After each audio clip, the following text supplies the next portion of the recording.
Thank you, Mr. Chairman. Appreciate it. It's good to see you again, Administrator.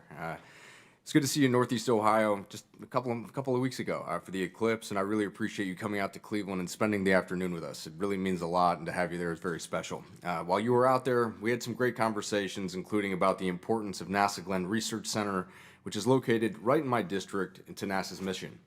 Administrator Nelson, NASA's Space Technology Mission Directorate funds a lot of significant priorities for NASA, many of which the Glenn Research Center is involved in. However, funding for STMD has been relatively stagnant over the last 5 years.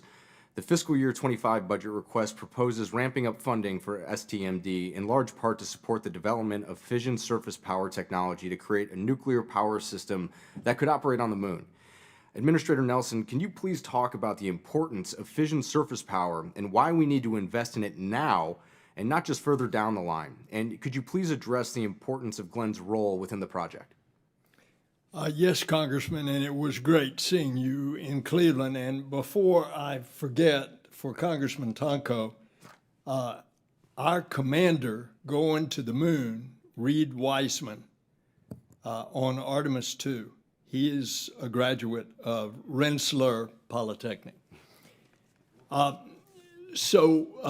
Congressman, we got to have more power on the moon. We go to Mars, we got to have more power, particularly as you get further away from the sun and you can't rely on all solar power.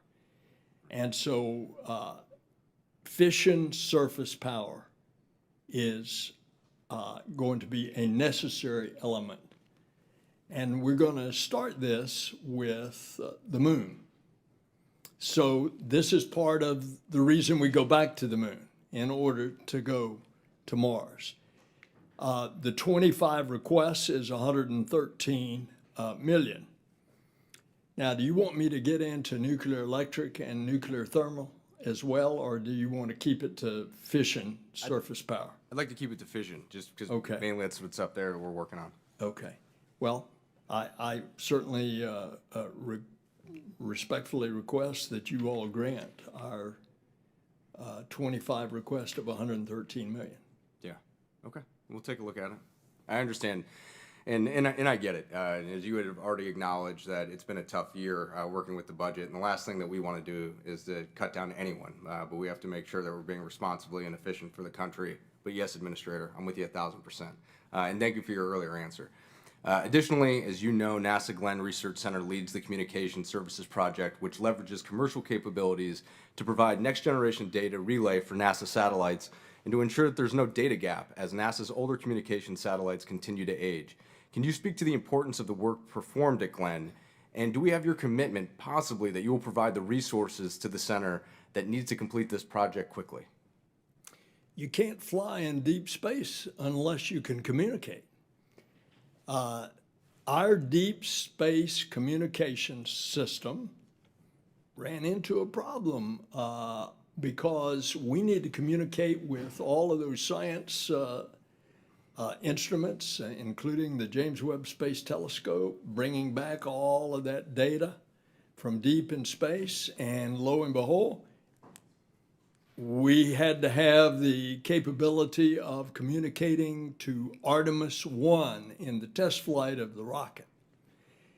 And we didn't have all of the bandwidth that we wanted. So we need to improve that. And this is especially essential as we are going further and further out into space. Right now, in low Earth orbit, we got enough communications.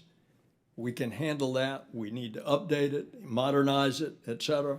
Yeah. But deep space is a different thing. Well, if there's anything that we can do to work with you, and especially at NASA Glenn, getting them the resources or just getting the education or familiarizing us with how we can make it more efficient or to get to the next step, I would really appreciate it. And what makes me just really glad to hear is, your acknowledgement of how important NASA Glenn is, not only to our region, but to the country and more so the world, and the capabilities that we have there. And I just, once again, want to thank you for your time. It's been truly a pleasure to work with all of you and your staff. And so just thank you again, and anything we can do in the future to work together to make sure we can continue to evolve and progress in the right way. You have a friend in me. So thank you, Administrator. I yield back.